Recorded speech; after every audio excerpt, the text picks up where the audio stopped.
Hi అండి, good morning.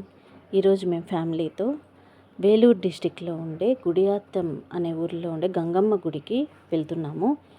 ఈ గుడి చాలా పాతకాలం గుడి, చాలా పవర్ఫుల్ గుడి అని చెప్తారు. మా హస్బెండ్ వాళ్ళు ఉండేది కూడా పూర్వీకులు గుడియాత్తంలోనే.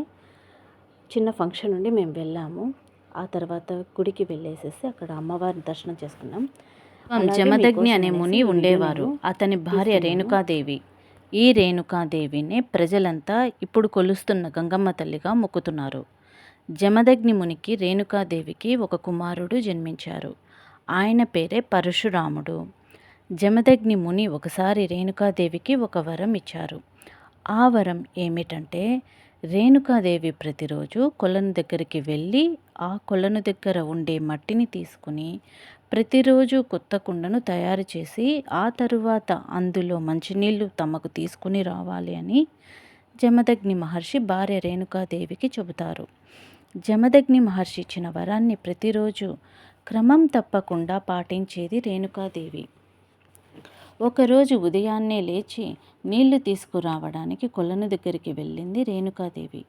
అక్కడ మట్టితో కొత్త కుండ తయారు చేసుకొని తర్వాత రేణుకాదేవి కొలను దగ్గరికి వెళ్ళి నీళ్లు నింపుతుండగా ఆకాశంలో ఒక గంధర్వుడు పోతూ కనిపిస్తాడు. అతని ప్రతిబింబం ఆ నీళ్లలో రేణుకాదేవికి కనబడుతుంది. ఆ దృశ్యం చూసిన రేణుకాదేవి, అబ్బా ఎంత అందంగా ఉన్నాడు అని మనసులో తలుచుకుంటుంది. వెంటనే రేణుకాదేవి తయారు చేసుకున్న కుండ ముక్కలుగా విరిగిపోయింది. ఆమె ఏం చేయాలో తెలియలేదు. అక్కడ జరిగిన ఈ విషయాన్ని జమత్కని ముని జ్ఞానదృష్టిలో చూసి తెలుసుకున్నాడు. వెంటనే జమత్కని ముని తమ కొడుకు పరశురాముని పిలిచి, మీ అమ్మ ఇక మీదట ఆమె జీవించకూడదు, వెంటనే వెళ్ళి ఆమె తలను నరికి తీసుకునిరా అని చెబుతాడు. పరశురాముడు తన తండ్రి చెప్పిన కారణంగా తన తల్లి దగ్గరికి వెళ్తాడు. ఈ విషయాన్ని తెలుసుకున్న రేణుకాదేవి తన కొడుకు చేతులలో చనిపోయి అతనికి ఆ పాపం తగలకూడదు అని ఆలోచించి పరిగెత్తుతూ వెళ్ళి చాకలి వాళ్ళ ఇంటిలో దాక్కుంటుంది. అక్కడికి పరశురాముడు వెళ్తాడు. చాకలి అతని భార్య వచ్చి పరశురాముడిని ఆపుతుంది. అమ్మ తలని నరకకూడదు అని, అది మహాపాపం అని చెబుతుంది. పరశురాముడు తన పనికి అడ్డం వస్తోంది అని చాకలి ఆమె తలను నరికేస్తాడు. తరువాత రేణుకాదేవి తలను కూడా నరికేస్తాడు. ఆ తరువాత పరశురాముడు జమత్కని ముని దగ్గరికి వెళ్తాడు. తండ్రి, మీరు చెప్పిన పని, తల్లి తలను నరకేశాను అని చెబుతాడు.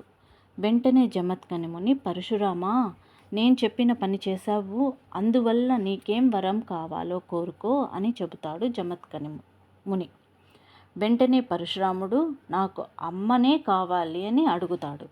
అందుకు జమత్కని ముని కాసేపు ఆలోచించి తన చేతిలో ఉంచుకున్న కమండలం నీళ్లు తీసుకుని వెళ్ళి, మీ తల్లి నేల మీద పడిన తలని తీసి శరీరానికి అతికించి ఈ నీళ్లు చల్లు, అప్పుడు ప్రాణాలతో మీ అమ్మ బ్రతుకుతుంది నాయనా అని చెబుతాడు.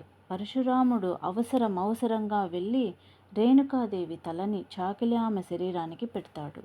పెట్టిన తర్వాత కమండలంలోని నీరు తీసుకుని చల్లుతాడు. వెంటనే రేణుకాదేవికి ప్రాణం వస్తుంది. అప్పుడు పరశురాముడు ఇద్దరి శరీరానికి ఉన్న తలలను మార్చి పెడతాడు. తిరిగి కమండం నీళ్లు చల్లుతాడు. ఈ విధంగా కథ ఆధారంగా గుడియాత్తం గంగమ్మ శిరస్సు జాతరను జరుపుకుంటారు. ఉదయాన్నే శిరస్సును తీసుకుపోయి చండాలక్ష్మి ఒడిలో పెట్టి ఆ రోజంతా జాతర జరుపుకుంటారు. ఆ రోజు రాత్రి 8 గంటలకు బ్రహ్మాండంగా టపాసులతో ఘనంగా కోలాహలతో జాతరను చేసుకుంటారు. అప్పుడు గంగమ్మ శిరస్సును చాకిలి ఆమె ఇంటి ముందు పెట్టి జాతరను ముగిస్తారు. ఇది గుడియాత్తం గంగమ్మ జాతర అని ఊరి ప్రజలంతా చెబుతున్నారు.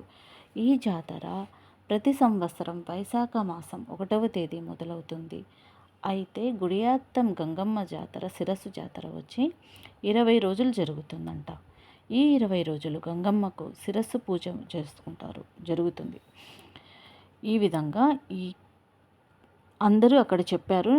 ఈ వీడియోను నేను మీకు ప్లే చేస్తున్నాను. ఈ వీడియో మీకు నచ్చినట్లయితే సబ్స్క్రైబ్ చేయండి, లైక్ చేయండి, షేర్ చేయండి. మరొకసారి మంచి వీడియోతో ఇంకొక వీడియోతో మళ్ళీ కలుద్దాం. బాయ్ అండి.